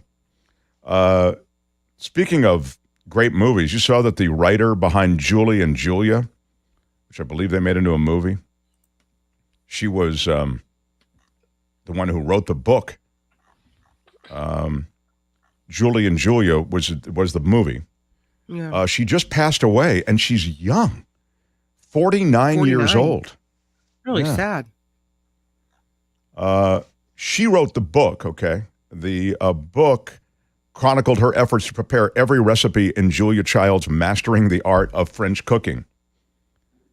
And the movie is Julie and Julia, and it's really good, okay? And I'm not like a everything with cooking guy or, you know what I mean? You always you hear about these different shows or movies that showcase cooking. That's not enough to get me there, you know what I mean? Mm-hmm. The Bear is another great series. The Bear, it makes me anxious when I watch it, but that's about the travails and efforts to get a kitchen going. And travails is a ding word, yeah. In any case, I love Julie and Julia. It's really good. So I recommend it. But Julie Powell, who wrote it, she passed away at 49, as you say, Kim. Well, she really did set out to make every recipe that Julia Child had published in real life and all of her efforts on a blog. And it was really one of the first times that a blog like that got national attention and was published in, online magazines. And so she's credited as kind of touching off that whole blog, frenzy that people then did. And then having it made into a movie, which everyone adored, and Meryl Streep as Julia Child was amazing. She was. It's sad to hear that this is how it ended up for her. Yeah. It is sad. 49 years old. It's really sad. She passed away from cancer, I presume. Did they say? No, it was it was a heart attack. Oh my God. Jeez. Do you remember when everyone had a blog? It's kind of like podcasts now. Yeah, that's right. No, you're right. Podcasts are the new blog. Podcast is cool. We like it. Yeah. Yeah. Wild. So anyway, yeah. We'd like to leave you with a little death there, a little sudden, a little sadness. We felt the show was a little too upbeat, so we tried to, hit you with That's something. not fake. Yeah. That's real. Exactly. So when we come back, we'll talk actually hopeful news about the environment and the planet and the grim news of the planet. But there will be a balance as we continue. Thank you for all the ways you support this show on our YouTube channel. You should join the chat. Cost you nothing. Give us a thumbs up. Cost you nothing. You can smash it with your iron rod. Smash it like a boss, and then you can move on. And then, of course, even if you're watching in replay, you can make contributions. You hit that heart with the $sign, and that's the way to support the show. And our Patreon is at themarkthompsonshow.com. And again, if you don't put themarkthompsonshow.com, you end up at markthompsonshow.com, where there is a Christian ventriloquist. And we love Christian ventriloquism, but it doesn't help our show particularly. So, no. Yeah. The Mark Thompson Show. We counted on winning the lottery. As you know, it didn't happen. So now we're in a situation where we need to come back to you and go, please support our show. We got another shot. We got another shot to win that $1.5 bill. That's true. No. $1.5 bill. Kim's News, and then we talk about the planet. Mark Thompson Show live on YouTube. The Mark Thompson Show. On the Mark Thompson Show, I'm Kim McAllister. This report sponsored by tax attorney Steve Moskowitz at 888-TAX-STEAL.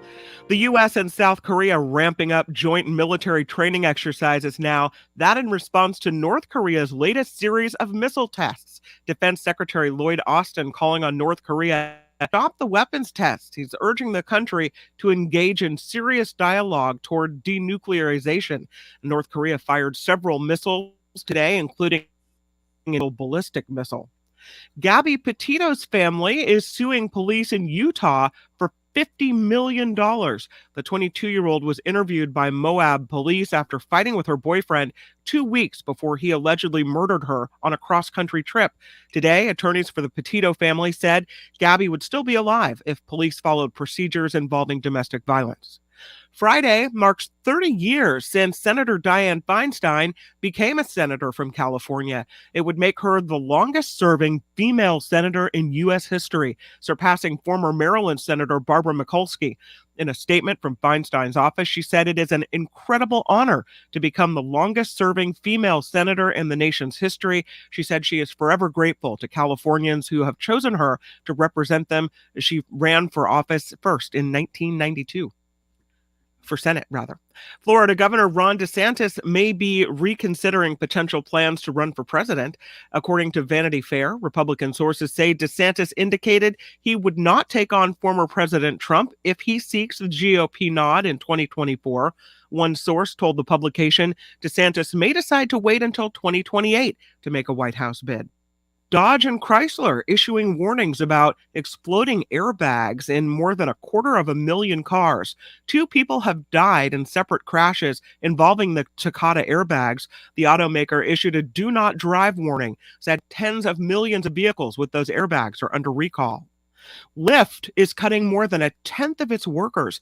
The rideshare company says 13% of its employees will be let go.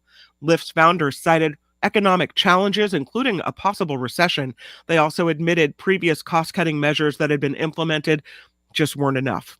And major glaciers around the world will disappear by 2050. That is according to a report from UNESCO.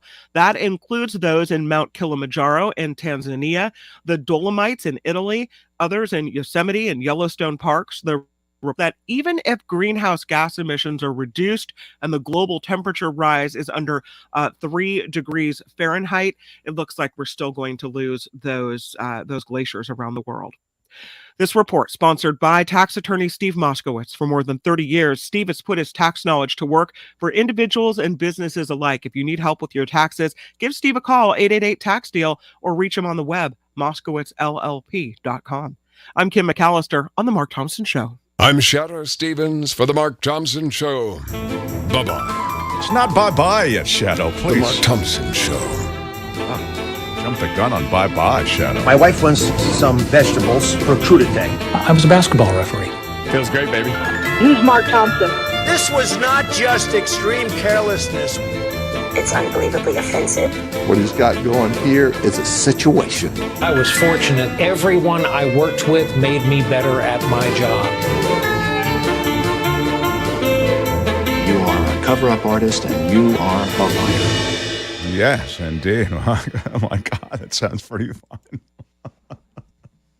What up, everybody? Welcome to the show. Welcome to our platform on YouTube. This is our rollout month. Everything's getting a little bit better as we get some funds in. We can afford certain things and we can upgrade certain things, and that's all in the cards.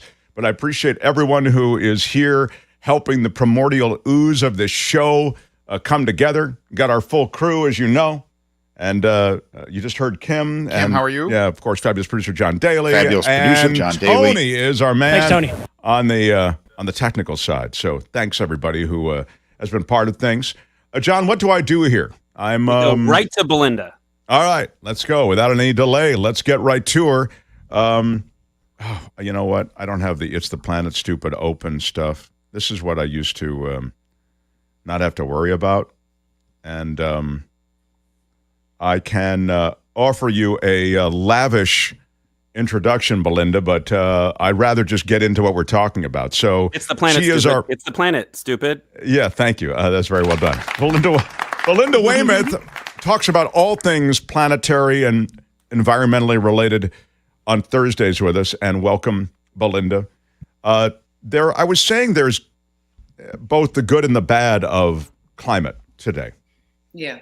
Yeah, it's definitely the good and the bad, but I think we have to focus on the expectations are way better, and we're in a completely different place than we were 5 years ago.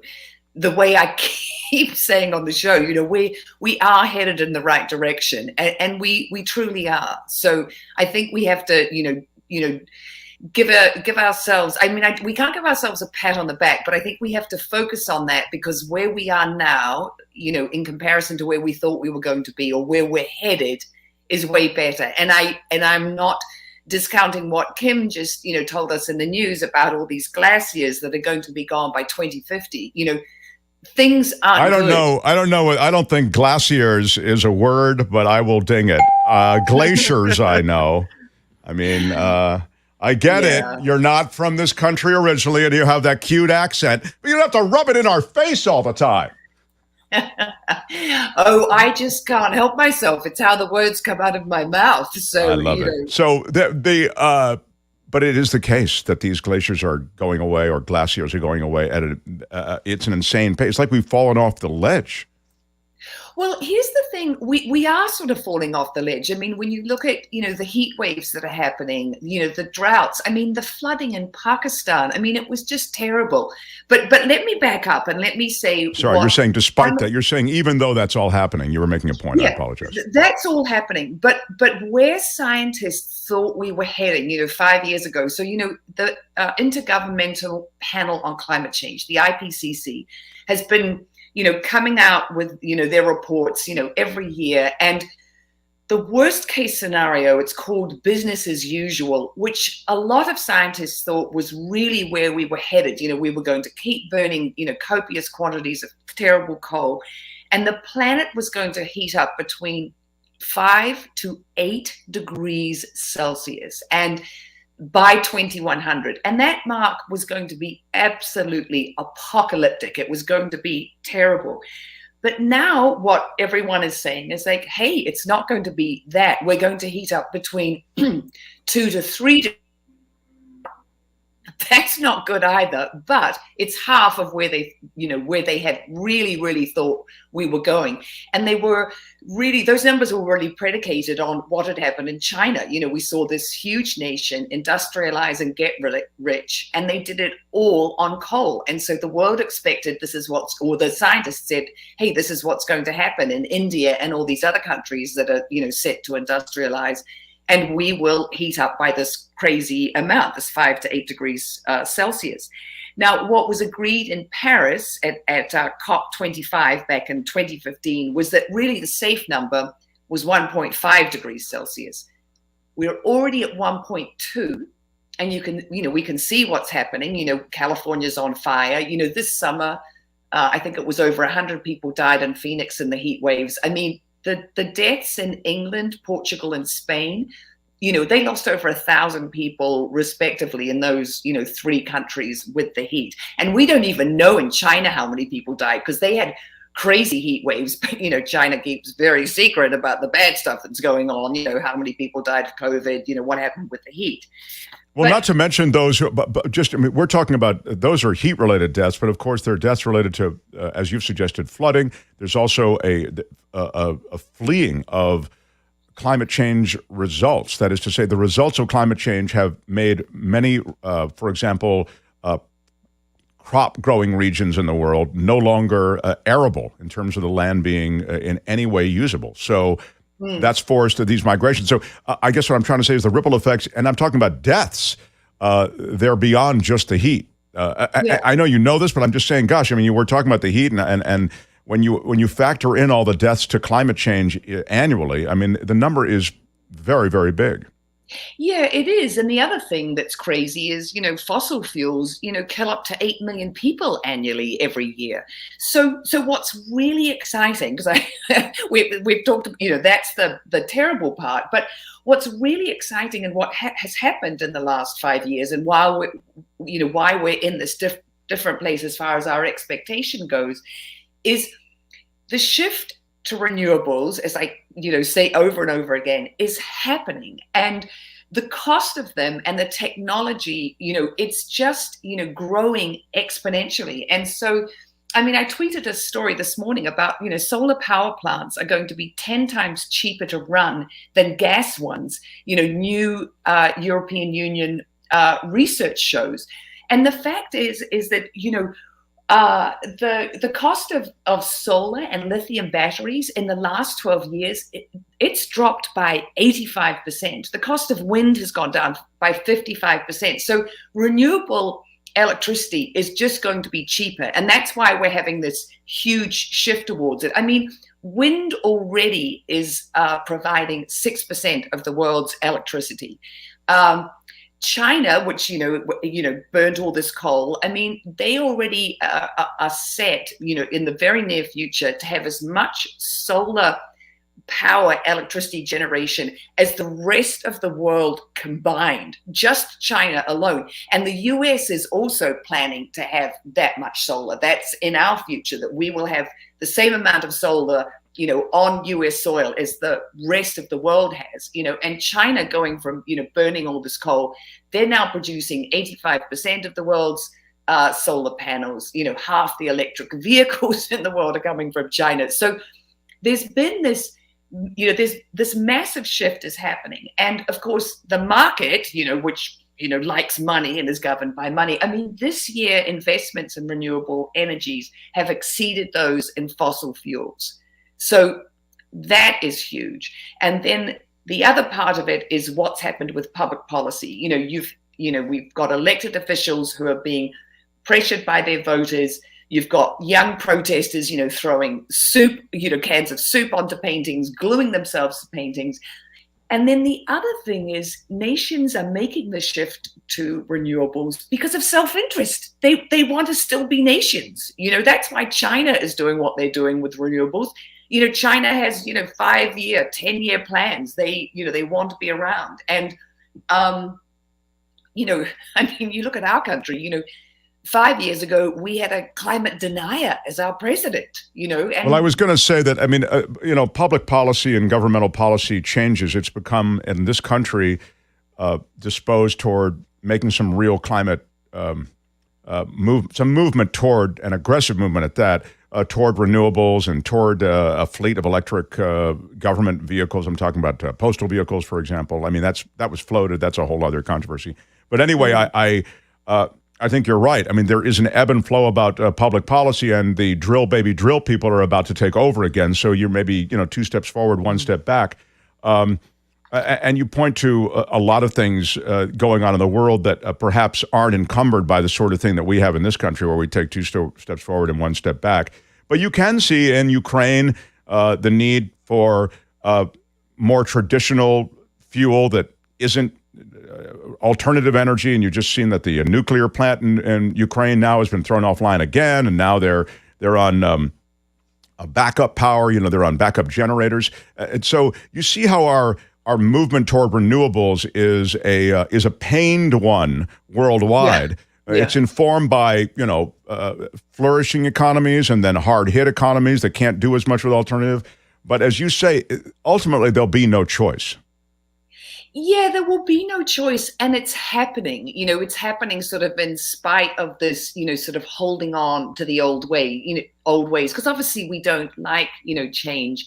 And there's all this infrastructure around fossil fuels, and there are all these, very rich people who want to, stay very rich. I mean, the thing that's wild was, OPEC came out with a story, I think it was just a couple of days ago, saying, demand for fossil fuels it's going up, it's going to happen. And of course, OPEC wants that to happen.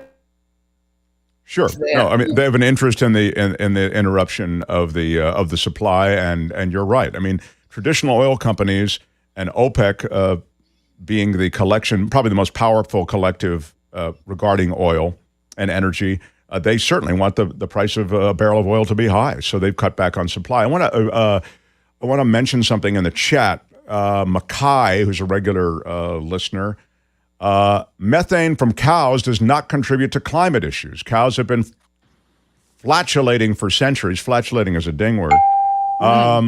For centuries and no problems. Plus, you're eliminating farming. I think this must be in relation to Mackay. I would just speak to that, and then I'll get out of the way. We'll let Belinda speak to it. The kind of scaling up of industrial agriculture that we've seen in the modern era has totally changed that statement. Oh, cows have been flatulating for generations. You have never had the kind of scaling up of industrial farming the way you have it now. And as a result, it's absolutely not in dispute that this is the greatest ripple effect in the world of climate change, that of industrial agriculture and animals. It's a fact. Now, if I'm wrong, tell me I'm wrong, Belinda, but I'm fairly certain that's the case. Well, one thing, it's not about flatulating, it's about burps, not farts. So it's the cow burps that are producing wrong things. We shouldn't be feeding them corn. They need to be eating, grass. They're ungulates, which means hooved animals that, that eat grass, not, all these terrible grains that we feed them. And yes, there are way too many of them. So they definitely are, contributing. I mean, agriculture is a huge part of it. And it's not just the cows, it's, what we're doing to the soil and all the CO2 that's coming out of the soil as we, till it, and then all the fertilizer and additives that we add. Yeah, we need to be moving to a more plant-based diet. And I mean, I'm from New Zealand, and all they're talking about there is please halve the herd, because all the dairy cows that we have in New Zealand are wrecking it. I mean, it's awful.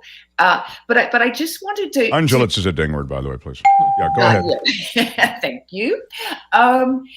So I just wanted to also, before we run out of time, I really need to, talk about, yes, we're on a better path as far as our expectations go. And we are absolutely in the driver's seat as far as lowering emissions, because the fact is we have not started lowering emissions. We're heading in the right direction, but they're saying, emissions will, there'll be a peak number this year, there'll be a peak number next year. We are not headed in the right direction yet, but we're on our way there. So, So that is the exciting news. But we also, we're going to be in this, incredible sort of period of adaptation now, because there are going to be more floods. The world is going to become more precarious, and we need to mobilize. And it's as I've sort of said on the show before, as we, did for World War I and World War II, people mobilized and they came together as, communities. And the other thing I think that's really important is what a lot of research is showing right now, because, you have these climate deniers saying, it's a hoax and it costs too much to change. Well, the fact is it's actually going to be not a net cost, but a net benefit when we really make this pivot to renewables. All the jobs that are going to be created, as we, really move to, to wind and solar and renewables, and as we adapt, and if we could sort of come together and have something that's unifying, this thing that we've created, if we could, now go, okay, we've done all the damage, let's come together to, to mitigate and adapt, and as a species, I mean, that's what I would really hope from humankind, that we could do that. Well, the Paris Climate Accord was supposed to be something of a reflection of that effort, and then it was A, unenforceable, B, the countries that agreed to certain goals didn't meet them, didn't seem committed to meet them, and then COVID hit, and that threw all these countries into a tailspin. So you see that economic straits that these countries find themselves in, including this one, the U.S., they will ultimately dictate and trump any kind of, not Donald Trump, take precedence over, they'll take precedence over any kind of commitment, because when the economy starts spinning, people don't care about whatever environmental concerns we've pledged to honor. I mean, I think right, but the fact is once we, co-workers. You're saying once we've scaled up all of that, you're saying once we've started it, then it's started. Yeah, and all these co-workers, I mean, Joe Manchin's co-workers are saying, retrain us. I mean, and they're not saying necessarily in, renewables, but they want to be retrained because they see the writing on the wall. So the fact is, it actually makes total economic sense for us to do it. I mean, China wouldn't be, producing 85% of the world's solar panels and, half of the electric vehicles if it didn't make economic sense. I mean, this is the direction we need to go in, and where we are going to, thrive and survive. But, they're about to have the next COP. It's in COP27. It's in Egypt. And a lot of the talk there is going to be about, okay, we're already in it, look at the world's weather and what's happening, how do we adapt? And then really, how does the global north take care of the global south? Pakistan, their emissions are, I think their total emissions, are just what the US put out in 1 year. I mean, and that's in the country's whole history. And then a third of their country was underwater for, a big portion of this year. So those are the things that are going to be discussed now. And well, who's missing that? Who says it's, it may be, a lot of the stuff may be discussed, but there's not enough of a commitment on it. Is that Greta Thunberg, who's sort of she's like the Belinda Weymouth of the next generation.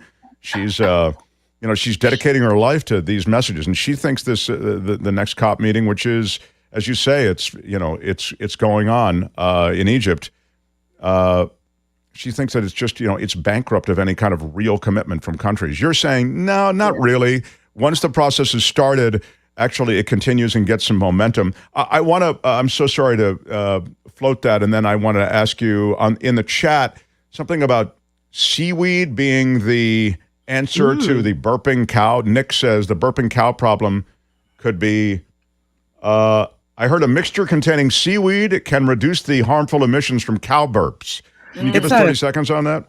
Well, here's the thing. I mean, seaweed is seen as being this, huge potential. I mean, we need to be eating more of it. There's this amazing guy, Bryn, I can't remember his last name, but he's doing aquaculture, these vertical farms in the ocean on the eastern seaboard, and part of it is seaweed, and then it's also mollusks, and it's this whole new way of eating, and seaweed is a big part of it. And I have heard that thing about seaweed in the cow food. I mean, basically, we need less cows, and they should not be fed grain. They should be on pasture. And that's also, would be a huge way if you actually let animals graze and migrate the way the bison used to on the great, plains of America. I mean, that was a big carbon sink. We could actually be going, in the opposite direction rather than the direction we're going in with the cows.